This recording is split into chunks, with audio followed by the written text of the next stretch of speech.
ਪਿਆਰੇ ਵਿਦਿਆਰਥੀਓ, ਮੈਂ ਮਨੀਸ਼ ਕੰਬੋਜ ਤੁਹਾਡੇ ਆਪਣੇ ਚੈਨਲ 24/7 ਐਜੂਕੇਸ਼ਨ ਹੱਬ ਦੇ ਵਿੱਚ ਸਵਾਗਤ ਕਰਦਾ ਹਾਂ।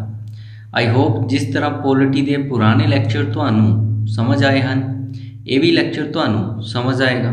ਔਰ ਇਸ ਲੈਕਚਰ ਨੂੰ ਦੇਖਣ ਤੋਂ ਬਾਅਦ ਤੁਸੀਂ ਕਿਸੇ ਵੀ ਐਗਜ਼ਾਮ ਦੇ ਵਿੱਚ ਬੈਠੋਗੇ ਤਾਂ ਤੁਹਾਡਾ ਇੱਕ ਵੀ ਕੁਐਸਚਨ ਗਲਤ ਨਹੀਂ ਹੋਏਗਾ। ਗੱਲ ਕਰਦੇ ਹਾਂ ਆਪਾਂ ਆਪਣੇ ਅੱਜ ਦੇ ਟੌਪਿਕ ਦੀ, ਜਿਸ ਦਾ ਨਾਮ ਹੈ ਜੀ supreme court. That is very important topic. Supreme court के उपर चाहे तुसी किसी भी एग्जाम के विच बैठे हो, सेंटर लैवल एग्जाम या फिर स्टेट लैवल एग्जाम, तो एक क्वेश्चन इस टॉपिक तो जरूर बनता है। और इस टॉपिक नूं देखण तो बाद तुहाडे एग्जाम दे विच जिन्ने भी क्वेश्चन आने के चांसेस होणगे वो सारे ही मैं इस टॉपिक दे विच कवर अप करे हैं और तुहानूं बिल्कुल ईजी वे दे नाल पंजाबी और इंग्लिश दोनों लैंगुएज दे विच कंप्लीट करवाया जाएगा। हाँ जी स्टूडेंट, गल करते हैं अपने अज के टॉपिक जिसका नाम है जी सुप्रीम कोर्ट, या फिर जिसनों बोला जाता है सर्वोच्च अदालत। तो देखो स्टूडेंट, सब तो पहला जो क्वेश्चन आएगा, हाँ जी आप उसके बारे देख लेंगे हाँ कि जो अपनी जुडिशरी होंगी है, जो न्यायपालिका है, न्यायपालिका दे विच सब तो उपर किहड़ा कोर्ट है, तो अपना आंसर होएगा जी सुप्रीम कोर्ट। सुप्रीम कोर्ट ही की है, अपैक्स है। अपैक्स का मतलब की होंदा है सब तो उच्चा। हुण एक मैं वर्ड लिखा है स्टूडेंट इत्थे, वो वर्ड है जी इंटीग्रेटेड जुडिशरी। इंटीग्रेटेड जुडिशरी का मतलब की होंदा है एक दूसरे दे नाल कनैक्ट होना। हाँ जी स्टूडेंट, तो अपनी जो न्यायपालिका है, न्यायपालिका एक दूसरे दे नाल कनैक्ट है। फॉर एग्जाम्पल देखो, सब तो छोटा कोर्ट जिसनों सबॉर्डीनेट कोर्ट या फिर लोअर कोर्ट बोलिया जाता है, अगर उत्थे किसी परसन को कोई सज़ा मिलती है तो वह परसन हाई कोर्ट दे विच अपील कर सकता है। और अगर किसी परसन को हाई कोर्ट दे विच सज़ा मिलती है तो वह सुप्रीम कोर्ट दे विच अपील कर सकता है। तो आपां देखिया अपना जुडिशरी सिस्टम किस तरह का है, तो अपना जुडिशरी सिस्टम है जी integrated judiciary system. I hope ये चीज़ तुहानूं क्लीयर हो चुकी है। हुण आपां कुछ इंपोर्टेंट पॉइंट या फिर आप बोल सकते हैं बेसिक पॉइंट नूं कवर करते हैं जो इस चैप्टर दे विचों काफ़ी बार पूछे गए हैं। सब तो पहला क्वेश्चन बनता है गठन के उपर कि देखो जो अपना सुप्रीम कोर्ट है, सब तो पहला कि इंडिया दे विच एक ही सुप्रीम कोर्ट है जो कित्थे है, नई दिल्ली दे विच है। हाँ जी, तो इस दे गठन या एस्टैबलिशमेंट की गल करते हैं तो 28 जनवरी 1950 इसका गठन कराया गया, यानी कि संविधान के लागू होने तो 2 दिन बाद। याद रखना भी ईजी होएगा तुहाडे लिए। हाँ जी स्टूडेंट, तो एस्टैबलिशमेंट आप देखी 28 जनवरी 1950, यानी कि संविधान के लागू होने तो 2 दिन बाद। हुण क्वेश्चन की आ सकता है कि सुप्रीम कोर्ट किहड़े पार्ट दे विच है, तो पार्ट नंबर 5। आर्टिकल की गल करते हाँ तो कई बार एग्जाम के डायरैक्ट आर्टिकल पूछे जाते हैं 124 तो लैके 147 तक। हाँ जी स्टूडेंट, जिस तरह आप प्रेजिडेंट की गल करी कि प्रेजिडेंट इंडिया का एक प्रेजिडेंट होएगा, किहड़े आर्टिकल के विच दस्सिया गया है, तो अपना आंसर होएगा जी 52। उस तरह ही इंडिया के विच भी एक सुप्रीम कोर्ट होएगा, उसका जिक्र कराया गया है आर्टिकल नंबर 124 दे विच। हाँ जी स्टूडेंट, हुण आपां गल करते हाँ, देखो जी जो सुप्रीम कोर्ट है, सुप्रीम कोर्ट दे विच की हुंदा है जी एक चीफ जस्टिस हुंदा है और काफ़ी सारे जजेस हुंदे हैं। और एग्जाम दे विच क्वेश्चन की बनता है, इन्हां दी स्ट्रेंथ या फिर इन्हां दी गिनती दे उपर क्वेश्चन बनता है, टोटल नंबर ऑफ जजेस किन्ने होंदे हैं सुप्रीम कोर्ट दे विच। तो अपना आंसर होएगा जी 30+1 चीफ जस्टिस ऑफ इंडिया, यानी कि टोटल अगर आप स्ट्रेंथ की गल करते हैं तो 31, जिस दे विच एक चीफ जस्टिस ऑफ इंडिया होंदा है और 30 की होंदे हैं जज होंदे हैं। हुण देखो स्टूडेंट, अगर क्वेश्चन आए कि जो सुप्रीम कोर्ट की स्ट्रेंथ है, जो गिनती होंदी है, कोई चेंज भी की जा सकती है, तो हाँ जी अपना आंसर होएगा कि ये चेंज करी जा सकती है, बट ये पावर किस दे कोल है, तो आपां नूं पता होना चाहिए है पार्लीमेंट दे कोल। इंडिया की जो संसद है, संसद दे विच अगर आपां गल करते हाँ लोक सभा, राज सभा और प्रेजिडेंट, तिन्हां नूं मिला के आपां पार्लीमेंट बोलते हाँ। तो ये जो पावर है पार्लीमेंट के कोल है कि वो सुप्रीम कोर्ट की जो स्ट्रेंथ है उसनूं घटा भी सकती है और वधा भी सकती है। हुण आपां देखते हाँ जी क्वालीफिकेशन या फिर योग्यता। हाँ जी स्टूडेंट, तो इस दे विच तुसीं 3 पॉइंट याद रखने हैं। सब तो पहला पॉइंट है जी सिटीजन ऑफ इंडिया, भारत का नागरिक होना चाहिए है। सैकेंड है जी जज ऑफ हाई कोर्ट 5 ईयर। देखो जी 3 कंडीशनों के विचों 2 कंडीशन अगर कोई फुलफिल करता है तो वह सुप्रीम कोर्ट का जज बन सकता है। पहली कंडीशन आप देखी सिटीजन ऑफ इंडिया, भारत का नागरिक होना चाहिए है। सैकेंड कंडीशन की है जी 5 साल तक किसी हाई कोर्ट के विच जज रहा होवे या बी advocate of high court 10 year या फिर 10 साल तक किसी हाई कोर्ट के विच वकालत करी होए। हाँ जी स्टूडेंट, तो मैं और लिखा हुआ है यानी कि या तो वह हाई कोर्ट के विच 5 साल जज रहा होए या फिर हाई कोर्ट के विच 10 साल उस परसन ने वकालत करी होए। ये चीज़ां तुहानूं क्लीयर हैं। हुण देखते हाँ जी आपां जज नूं अपॉइंट कर लिया, ठीक है जी, बट अगर क्वेश्चन आए कि इस दे लई मिनीमम एज कितनी है, घट तो घट एज कितनी होनी चाहिए है, तो अपना आंसर होएगा जी सुप्रीम कोर्ट का जज बनने लई कोई मिनीमम एज नहीं है। फॉर एग्जाम्पल अगर आप गल करते हैं राष्ट्रपति की तो मिनीमम एज 35 मैंशन करी गई है। वाइस प्रेजिडेंट की एज भी मिनीमम 35 मैंशन करी गई है। लोक सभा का सदस्य बनने लई एज 25 साल मैंशन करी गई है। बट सुप्रीम कोर्ट का मैंबर बनने लई मिनीमम एज डिफाइन नहीं करी गई है। तो no age required to become जज ऑफ सुप्रीम कोर्ट। हाँ जी, हुण देखो स्टूडेंट अपॉइंटमेंट के उपर काफ़ी सारे स्टूडेंट को कन्फ्यूजन होती है क्योंकि बुक्स दे विच यह चीज़ बिल्कुल सिंपल एक लाइन दे विच दसी होंदी है, बट एग्जाम दे विच की है जी थोड़े जे हार्ड लैवल का अगर क्वेश्चन बनता है तो स्टूडेंट कन्फ्यूज हो जाता है। अज तो बाद अपॉइंटमेंट के उपर तुहाडा कोई क्वेश्चन भी गलत नहीं होएगा। हाँ जी स्टूडेंट, तो सब तो पहली चीज़ सुप्रीम कोर्ट का जो जज या चीफ जस्टिस है उसनों अपॉइंट किस दे द्वारा कराया जाता है, तो अपना आंसर होएगा जी बाय प्रेजिडेंट, यानी कि जो राष्ट्रपति है राष्ट्रपति के द्वारा ही chief justice of India and बाकी जो 30 जज होंगे हैं उन्होंने अपॉइंट कराया जाएगा। आई होप ये चीज़ तुहानूं क्लीयर हो चुकी है। हुण देखो स्टूडेंट थोड़ा जिहा टफ लैवल जो अजकल एग्जाम के विच क्वेश्चन बनते हैं वो की है जी। देखो स्टूडेंट जदों president chief justice of India नूं अपॉइंट करेगा, हाँ जी स्टूडेंट कौन अपॉइंट करेगा, तो प्रेजिडेंट, तो उसनूं की है जी सलाह लैनी पएगी किसदी, जज of supreme court and high court. हाँ जी स्टूडेंट, तो देखो प्रेजिडेंट अपनी मर्जी के नाल चीफ जस्टिस ऑफ इंडिया नूं अपॉइंट नहीं करेगा, उसनूं जिन्ने भी जज होंदे हैं सुप्रीम कोर्ट और हाई कोर्ट के वो की हैं जी सलाह दिंदे हैं। उस तो बाद जो नाम प्रेजिडेंट के कोल आएगा उस परसन नूं ही president chief justice of India की कुर्सी के उपर अपॉइंट करेगा।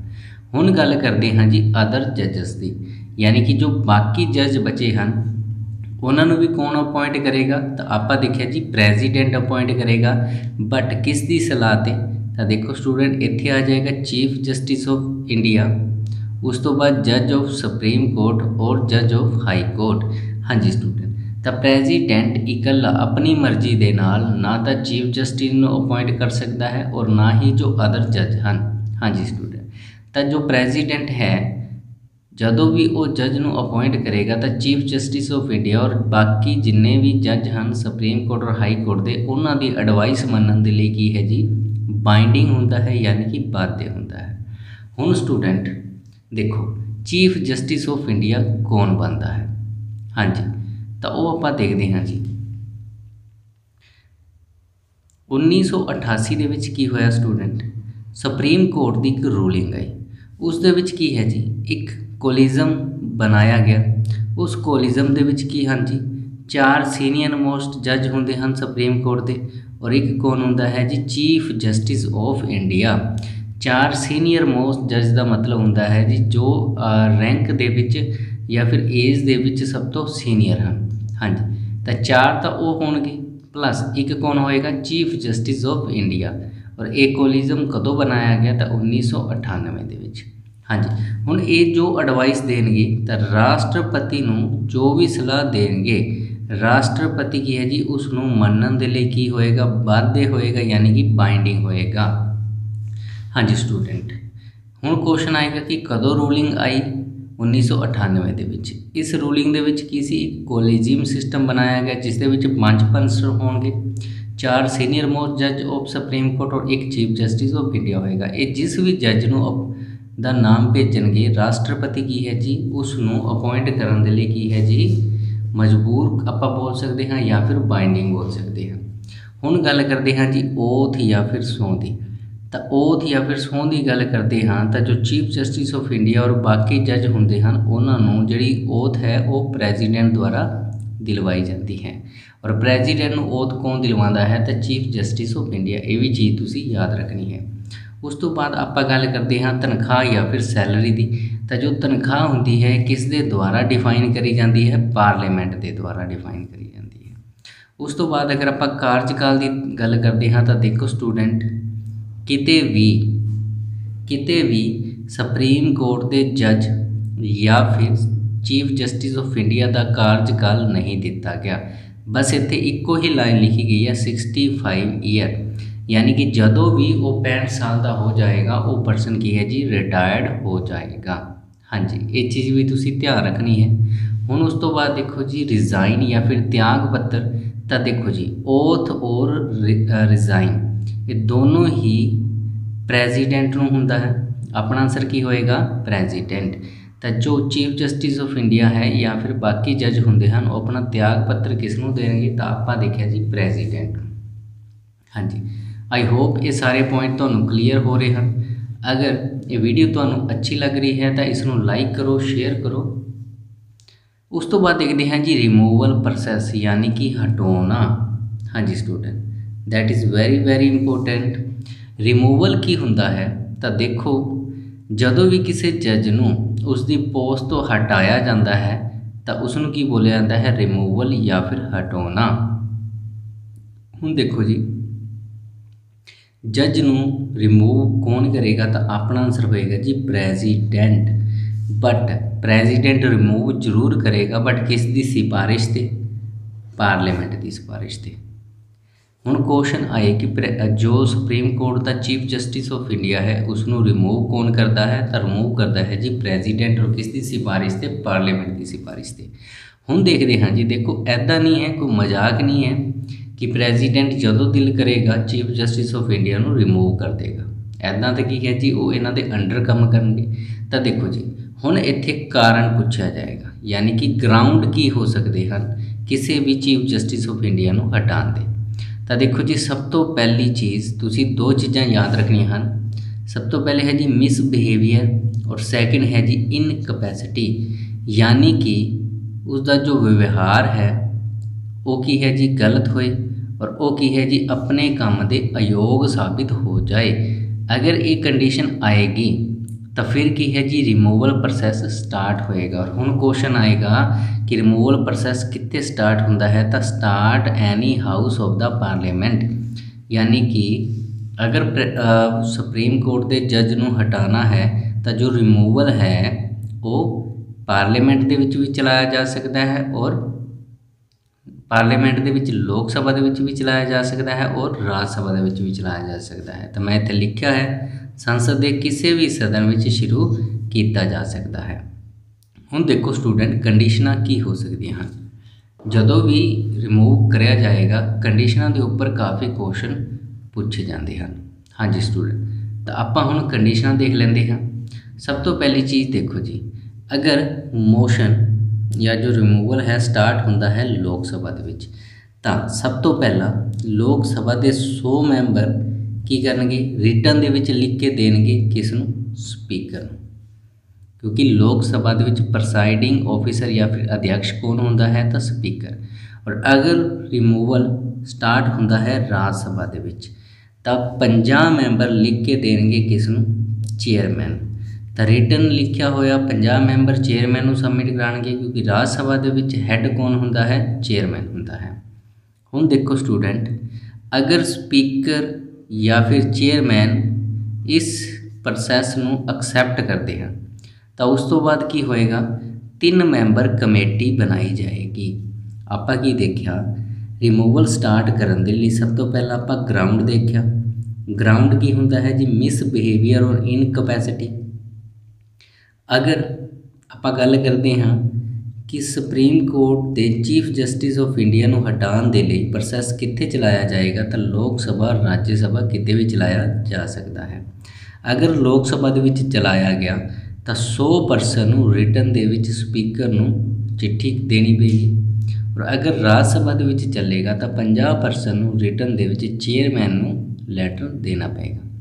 ਦੈਨ ਅਗਰ ਸਪੀਕਰ ਔਰ ਚੇਅਰਮੈਨ ਐਕਸੈਪਟ ਕਰਦੇ ਹਨ ਤਾਂ ਕੀ ਹੋਏਗਾ ਜੀ? 3 ਮੈਂਬਰ ਕਮੇਟੀ ਬਣੇਗੀ। ਉਹ 3 ਮੈਂਬਰ ਕਮੇਟੀ ਤੇ ਅਕਸਰ ਐਗਜ਼ਾਮ ਦੇ ਵਿੱਚ ਕੁਐਸਚਨ ਪੁੱਛੇ ਜਾਂਦੇ ਹਨ। ਸਭ ਤੋਂ ਪਹਿਲੇ ਹੈ ਜੀ ਉਸ ਕਮੇਟੀ ਦਾ ਪਾਰਟ ਕੌਣ ਹੋਏਗਾ? ਤਾਂ ਚੀਫ ਜਸਟਿਸ ਆਫ ਇੰਡੀਆ। ਔਰ ਅਗਰ chief justice of India the he removal ਹੈ ਫਿਰ ਕੌਣ ਹੋਏਗਾ ਜੀ? ਜੱਜ ਆਫ ਸੁਪਰੀਮ ਕੋਰਟ। ਤਾਂ ਸੁਪਰੀਮ ਕੋਰਟ ਦਾ ਜੱਜ ਹੋਏਗਾ। ਇਸ ਤੋਂ ਇਲਾਵਾ ਇੱਕ ਚੀਫ ਜਸਟਿਸ ਹੋਏਗਾ ਕਿਸੇ ਵੀ ਹਾਈ ਕੋਰਟ ਦਾ, ਔਰ ਇੱਕ ਡਿਸਟਿੰਗਵਿਸ਼ ਜੱਜ ਹੋਏਗਾ। ਡਿਸਟਿੰਗਵਿਸ਼ ਜੱਜ ਦਾ ਮਤਲਬ ਹੁੰਦਾ ਹੈ ਜਿਸ ਨੂੰ ਲੋ ਦੇ ਬਾਰੇ, ਕਾਨੂੰਨ ਦੇ ਬਾਰੇ ਕਾਫੀ ਜਾਣਕਾਰੀ ਹੋਏ। ਹਾਂਜੀ ਸਟੂਡੈਂਟ, ਹੁਣ ਦੇਖੋ ਜੀ, ਅਗਰ ਇਹ ਬੈਂਚ ਆਪਣੀ ਕਾਰਵਾਈ ਤੋਂ ਬਾਅਦ ਇਹ ਬੋਲਦਾ ਹੈ ਕਿ ਜਿਸ ਤੇ ਵੀ ਰਿਮੂਵਲ ਚਲਾਇਆ ਗਿਆ ਹੈ ਉਹ ਪਰਸਨ ਗਿਲਟੀ ਹੈ ਜਾਂ ਫਿਰ ਕਸੂਰਵਾਰ ਹੈ, ਅਗਰ ਇਹ ਯੈਸ ਬੋਲ ਦਿੰਦੇ ਹਨ ਤਾਂ ਕੀ ਹੋਏਗਾ ਜੀ? ਜੋ ਰਿਮੂਵਲ ਪ੍ਰੋਸੈਸ ਹੈ ਦੁਬਾਰਾ ਦੋਨਾਂ ਸਦਨ ਦੇ ਵਿੱਚ ਜਾਏਗਾ, ਔਰ ਅਗਰ ਦੋਨੋਂ ਸਦਨ ਪਾਸਡ ਬਾਈ ਸਪੈਸ਼ਲ ਮੈਜੋਰਟੀ ਇਨ ਬੋਥ ਹਾਊਸ, ਲੋਕ ਸਭਾ ਔਰ ਰਾਜ ਸਭਾ ਦੇ ਵਿੱਚ ਸਪੈਸ਼ਲ ਮੈਜੋਰਟੀ ਜਿਸ ਨੂੰ 2/3 ਯਾਨੀ ਕਿ 66% ਮੈਂਬਰ ਬੋਲਿਆ ਜਾਂਦਾ ਹੈ, ਅਗਰ 66% ਮੈਂਬਰ ਇਸ ਨੂੰ ਪਾਸ ਕਰ ਦਿੰਦੇ ਹਨ ਤਾਂ ਪ੍ਰੈਜ਼ੀਡੈਂਟ ਵਿਲ ਰਿਮੂਵ ਹਿਮ, ਰਾਸ਼ਟਰਪਤੀ ਉਸ ਨੂੰ ਹਟਾ ਦੇਗਾ। ਹੁਣ ਦੇਖੋ ਜੀ, ਇੱਥੇ ਮੈਂ ਨੋਟ ਕਰਕੇ ਇੱਕ ਪੁਆਇੰਟ ਲਿਖਿਆ ਹੈ, ਨੋ ਜੱਜ remove till now. I hope ਇਹ ਚੀਜ਼ਾਂ ਤੁਹਾਨੂੰ ਕਲੀਅਰ ਹੋ ਚੁੱਕੀਆਂ ਹਨ। ਹਾਂਜੀ ਸਟੂਡੈਂਟ, ਹੁਣ ਆਪਾਂ ਮੂਵ ਕਰਦੇ ਹਾਂ ਜੀ chief justice of India the seat ਦੀ। ਦੇਖੋ ਸਟੂਡੈਂਟ, अगर चीफ जस्टिस ऑफ इंडिया की जो सीट है वो की है जी वैकेंट हो गई है, यानी कि खाली हो गई है या फिर एबसेंट है, तो इस कंडीशन दे विच की होएगा? प्रेजिडेंट की करेगा? एक एक्टिंग प्रेजिडेंट नूं अपॉइंट करेगा। एक्टिंग की हुंदा है? एक टैंपरेरी प्रेजिडेंट बोल सकते हैं। तो acting chief justice of India नूं कौन अपॉइंट करेगा? तो अपना आंसर होएगा जी प्रेजिडेंट अपॉइंट करेगा। हुण देखो स्टूडेंट, प्रेजिडेंट अपॉइंट करेगा तो इस दे विच मैं कुछ स्पैशल लाइन लिखी है। हाँ जी स्टूडेंट, राष्ट्रपति सुप्रीम कोर्ट के जज नूं acting chief justice of India नियुक्त कर सकता है।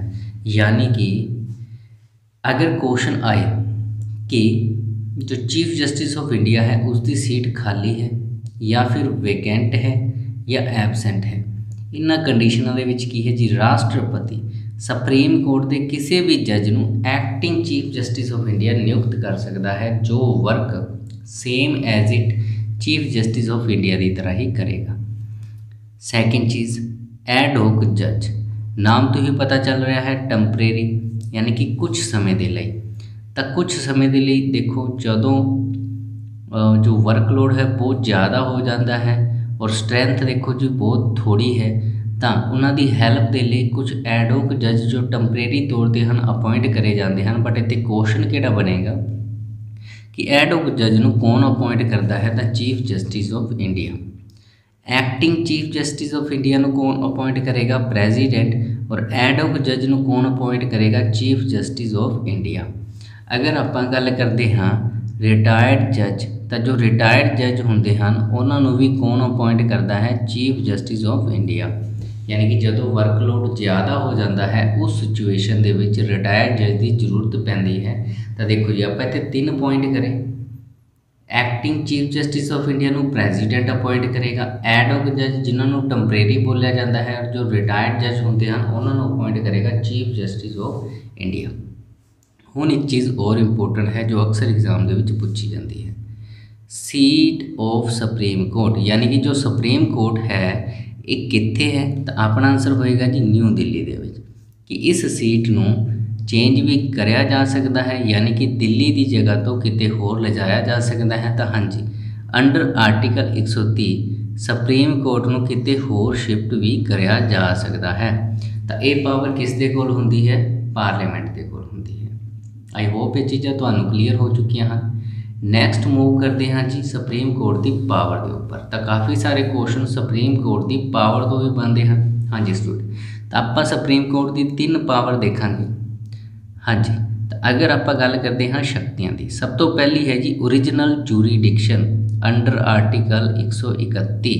हुण क्वेश्चन की आएगा जी ओरिजिनल जूरीडिक्शन का आर्टिकल नंबर कितना है, तो अपना आंसर होएगा 131। और ओरिजिनल जूरीडिक्शन बोलिया जाता है असल अधिकार खेतर। असल अधिकार खेतर का मतलब स्टूडेंट की है कि जिन्ने भी केस होंगे सारे की होंगे ओरिजिनल होंगे और वो सिर्फ और सिर्फ कित्थे सुने जाएंगे, तो सुप्रीम कोर्ट के ही सुने जाएंगे। तो मैं इत्थे लिखा भी है कि सारे केस डायरैक्ट सुप्रीम कोर्ट विच ही सुने जाएंगे, directly hear by supreme court. I hope ये भी चीज़ तुहानूं समझ आई होएगी। एग्जाम्पल देखते हैं।